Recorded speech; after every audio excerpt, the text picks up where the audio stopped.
A Bible-style story of God's message for the year ahead. It was the first morning of a new year, and the people of a small village gathered in the valley. Snow lay across the fields like a blank page waiting to be written upon.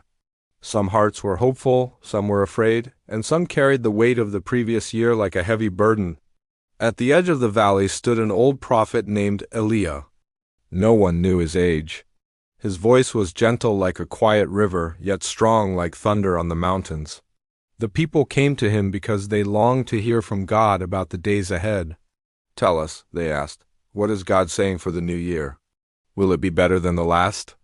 Eliah looked toward the sky, where morning light began to stretch across the clouds.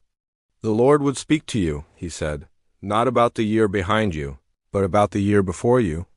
The people leaned in, listening. Eliah lifted his staff and spoke. "God says, do not carry old chains into a new season. Lay down the failures, the fears, and the battles that tried to break you. What weighed you down in the last year has no permission to rule the next." Some bowed their heads. Some wiped tears. Some finally exhaled after months of holding their breath.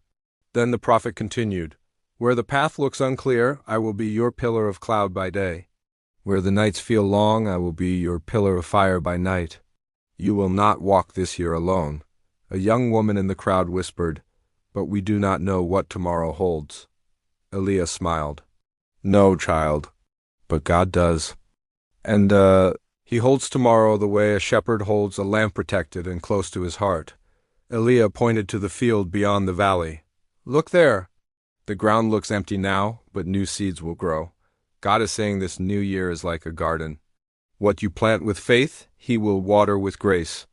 What you begin in obedience, He will finish with strength." Finally, he raised his hands and declared, "This year, God will rebuild what was broken, restore what was lost, heal what was wounded, and open what was shut. Walk forward. I go before you," says the Lord. The people returned home, hearts lighter, steps steadier.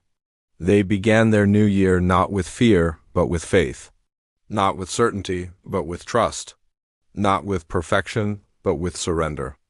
And on that first day of the year, hope burned brighter than the sunrise, because they knew God was already in their tomorrow. A prayer for the new year. Lord, lead us into this year with your wisdom. Give us courage for what is ahead and peace for what is behind. Go before us, stay beside us, and guard our hearts.